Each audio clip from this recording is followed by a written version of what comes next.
என்னம்மா பருத்தி எடுத்து முடிக்கல. பொழுது விடிஞ்சதும் வந்தா இப்போதான் ஒரு கூடை பொறுக்கி முடிச்சுக்கிறேன். நானும் சரி போகிற போக்கில் ஒரு கூடையை அப்படியே தூக்கிட்டு போயிடலான்னு வந்தா இன்னும் வேலை ஆன பாடு இல்லை. அதுக்குள்ளேயே காடே தொலாவி வச்சிருப்பா. நோவாம தூக்கிட்டு போலாம்னு வந்தீராக்கும். ஒத்தையால் எம்பிட்டு பருத்தி பொறுக்க முடியும்? ஒரு கூடமான வந்து பொறுக்கலாம்னு இல்லை. நான் வந்து 10 மணி உமாலும் தாங்க சத்தங்கூறி பேச்சுக்கிட்டு இருந்தேன். அப்புறம் அப்படியே இந்தாண்ட வந்தா கீதா நெட்டவழிலாம் வந்தாங்க, அவங்ககிட்ட சத்தங்கூறி பேச்சுக்கிட்டு இருந்தேன். அப்புறம் நேரம் ஆகி போச்சு, என்ன பண்ணுறது? என்னத்த நாயம் பேச்சுனியே போ. இப்போ வெயில் ஏறி போச்சு, அப்புறம் என்னத்தை பிடிச்சிக்கிட்டு இன்னுமே பருத்தி பொறுக்குவ. என்னமோ கடக்கிறது இல்லை கடக்கட்டும், அப்புறம் நாளைக்கு கூட பொறுக்கிக்கலாம் வா. இன்னும் நாளைக்கு விட்டா இன்னும் நாளைக்கு, அப்புறம் இன்னைக்கு வெடிக்கிறது நாளைக்கு வெடிக்கிறது எல்லாம் சேர்த்து அப்புறம் நிறையா வேலையாகி போயிடும். அங்கொன்று இங்கொன்னா தாங்குது. நான் ஒன்று ஒன்றா தொலாகிக்கிட்டு வரேன், நீங்கள் இந்த கூடையை மட்டும் எடுத்துக்கிட்டு போங்க. போய் எனக்கு என்னன்னு வெயிலில் கையில் கொட்டி வச்சிங்கன்னா எல்லாம் காஞ்சி போயிடும். அங்கே உள்ள கொட்டி வச்சுட்டு சோறு வடித்து வச்சுட்டு குழம்பு வச்சுட்டு வந்துட்டு போட்டு தின்னுங்க, நான் வாரேன். அப்புறம் சரி, அப்புறம் நீ உன் விருப்பம் நான் சொல்லிவிட்டேன். அப்புறம் நான் போகிறேன் வா. நான்லாம் வந்து பருத்தி எடுக்க வரலன்னு அப்புறம் வீட்டில் வந்து என்கிட்ட சண்டைக்கு வரக்கூடாது. நானே பார்த்தா எல்லாம் தோட்டத்தில் போய் எல்லாம் ஒரு பக்கமாக வந்து வாய்க்கால செதுக்கி விட்டு வந்துக்கிறேன். நான் தான் இப்போ சண்டைக்கு வரேன். சரி போங்க. பத்திராளி அக்கா பருத்தியை பொறுக்கி உங்கள் தலையில் தூக்கி விட்டாங்களா? அது சரி. ஆமாம்மா, அங்கே தோட்டத்தில் வேலையை முடிச்சு போட்டு அப்படியே அந்த வழியாக வந்தேன். அவளும் ஒரு கூட பொறுக்கி வச்சுட்டு இன்னொரு கூட பொறுக்கிட்டு இருந்தா. சரி எத்தனையும் தூக்கிட்டு வருவான்னு நானாக தான் தூக்கிட்டு போகிறேன். ஏனே ஒரு ஆள் வச்சு தான் செய்யறதுக்கு இந்த வேலையை ஒத்தையால எம்பிட்டு செய்ய முடியும்? அது வெயில் வரத்துக்குள்ள எல்லா வயலையும் பொறுக்கணுங்கிறீங்க. அதுக்கு ஒரு ஆள் 2 ஆள் வச்சுக்கிடலாம்ல. ஏம்மா நானாம்மா வைக்க வேணாங்கிறேன். அவத்தான் சொன்னா எங்க பேச்சு கேட்குறா. எல்லா வேலையும் இழுத்துக்கு போட்டு செய்ய வேண்டியது. அப்புறமா காலை குடையுது, கையை குடையுது, தலையை வெடுக்கு வெடுக்குன்னு இழுக்குது அப்படின்னு ஆஸ்பத்திரியில் போய் ஊச்ச போட்டு அவங்ககிட்ட காய்ச்ச கொடுத்துட்டு வர வேண்டியது. அதுக்கு இங்கே ஒரு ஆள் வச்சு 2 வேலை செஞ்சுட்டு அவங்களுக்காச்சும் காய்ச்ச கொடுக்கலாம்ல. அதெல்லாம் சொன்னா வச்சுக்கிட மாட்டா. அதானே சொல்ற மாதிரி ஒரு ஆளை வச்சு பொறுக்கலாம்ல. எப்பப்பெல்லாம் பொறுக்குது அப்போ வந்துடணும் அப்படின்னு சொன்னா இங்கே அந்த டயத்துக்கு வந்து செஞ்சு கொடுத்துட்டு போயிட போறாங்க. ஒரே ஆளே இத்தினி வயலையும் பொறுக்கி சேர்த்துறதுன்னா அதெல்லாம் ஆவற காரியமா? நாம சொன்ன அந்த அக்காவும் வச்சுக்கிட மாட்டாங்க. அம்பிட்டு வேலையும் நானே செய்யறேன்னு எனக்கு இரும்புலேயே அடிச்சு வச்சுக்கிது என்னமோ தெரியல.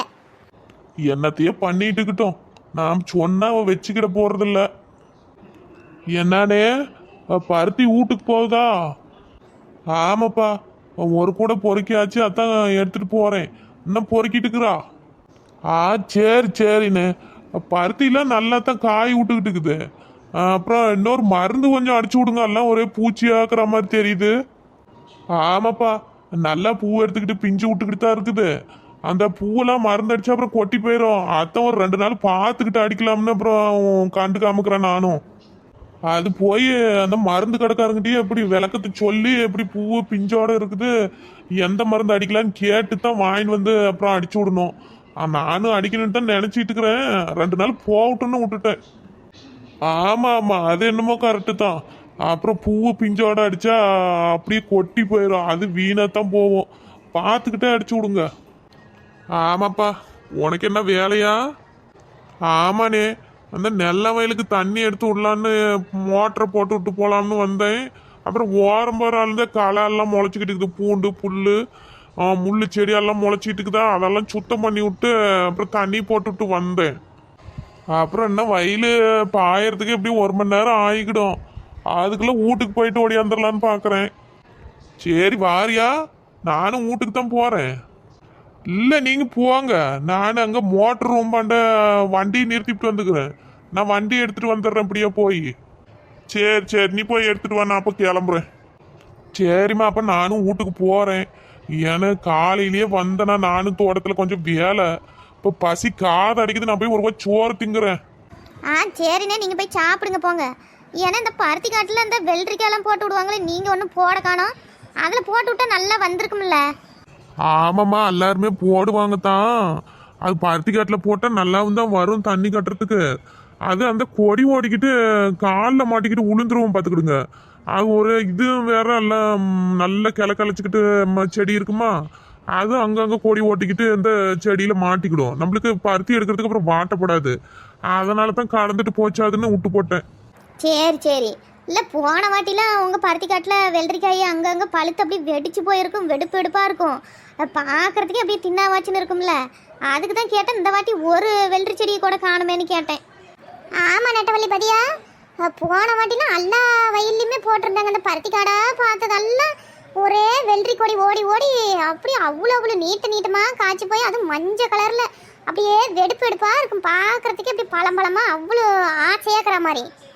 அப்படித்தான் சொன்ன அவளும் விதை வாங்கிட்டு வாங்க ஊனி விடலான்னு. அதெல்லாம் நான் வாட்டப்படாதுன்னு நீ அசாம இருந்துட்டேன்.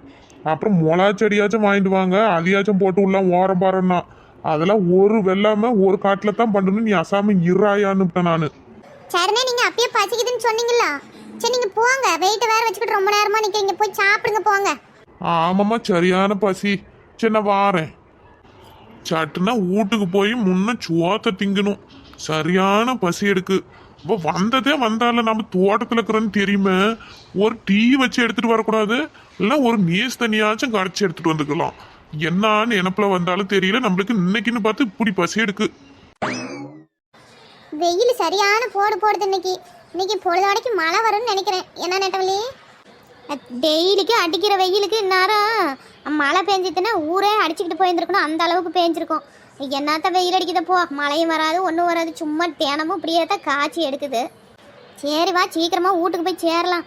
நாமளும் வந்து ரொம்ப நேரம் ஆகுது. அப்புறம் எங்கள் மாமியாக்காரி வேற கத்துவா. போய் இம்புட்டு நேரமாக வேலைக்கு தான் இல்லையான்னு பார்த்துட்டு வரதுக்கு நான் ஒரு 2 மணி நேரமாக இருந்தால் அது வேற ஒரு பக்கம் கத்த ஆரம்பிச்சிக்கும். போகலாம் இரு, எல்லா வேலையும் முடிச்சுட்டு தானே வந்தோம். அந்த தளவுக்கும் இந்த தளவுக்கும் நடக்கிறதுக்குள்ளேயே ஒரே கலப்பாகி போச்சு. எங்கன்னா ஒரு நெவலாக பார்த்து மரத்தடியில் கொஞ்ச நேரம் உக்காந்துட்டு போகலாம். என்னால் அந்த வெயிலெலாம் நடக்க முடியாது. அங்கத்தான் வேலைன்னு சொல்லிட்டாங்கல்ல, இல்லைன்னு அப்புறம் என்ன வேலை? அதான் எல்லா வேலையும் பண்ணியாச்சு, அப்புறம் போய் எதா இருந்தாலும் பார்த்துக்கலாம். வீட்டில் போய் ஒரு வேலையும் இல்லை தான். இன்றைக்கி ரேஷன் கடைக்கு போகலாம்னு பார்த்தேன். இந்த மாதம் இன்னும் வாங்காமையே கிடக்குது. இப்போ முடிஞ்சே போச்சு. இன்னும் ஒரு 7-8 நாள் தான் இருக்கும். அப்புறம் அந்தாண்ட மாதத்துக்கு இந்த மாதத்துக்கு இல்லைன்னு போடுவானே, கூட்டமாக இருந்தானா இல்லைனா எப்படி இந்த வாரத்தில் வாங்கி ஆகணும். நீ வாங்கிட்டியா எப்படி? நான் எப்போ வாங்கினேன்? நான் வாங்கி தான் வாங்கிட்டு சொல்லாமையே போகிறேன். ஆனும் தான் வாங்கலை. அப்புறம் போகலாம் மதியானத்துக்கு மேலே. இந்த எண்ணெயும் பருப்பையும் வாங்காமல் விட்டுறலான்னு பார்த்தாலும் அந்த மாலா வேற வாங்கி கொடுங்கிறா. வாங்கி கொடுத்தாலும் காய்ச்சி என்ன சட்டுனாவா கொடுக்குறா? இந்த மாதத்துக்கு வாங்கி கொடுத்தீங்கன்னா 2 மாதம் கழிச்சு தான் தாரா. வாங்கி கொடுக்கலாலும் சலுப்பு. அவளை வச்சுக்கிட்டு நம்மளுக்கு பெரிய ரோதனையாக இருக்குது. போ, நீ மறந்து போச்சுன்னு 1 மாதம் 2 மாதம் இழுக்கடிச்சின்னா அப்புறம் அவன் என்னத்துக்கு கேட்க போகிறா? நீ என்னத்துக்கு அப்படி வாங்கி கொடுக்குற? வாங்குறவ கரெக்டாக கொடுத்துடணும்ல காசை. இவங்களுக்கு நாம் மாதம் நம்ம காய்ச்சை போட்டு வாங்கி தரத்தும் இல்லாத 7 மாதம் இழுக்கடிச்சு தருவா. நம்மளுக்கு என்ன அப்படி என்ன காண்டு பார்க்குறேன்? இந்த மாதமெல்லாம் அப்படித்தான் விட்டு அடிக்கணும். 2 மாதத்துக்கு விட்டு அடித்தா அப்புறமா காய்ச்சை கொடுத்தா வாங்கி தர வேண்டியதான், இல்லைன்னா இல்லைன்னு இப்படி போயிட வேண்டியது தான். சரி வா, நம்ம அதான் அந்த மரத்தடியிலேயாச்சும் போய் சத்தம் கூறி உக்காரலாம்.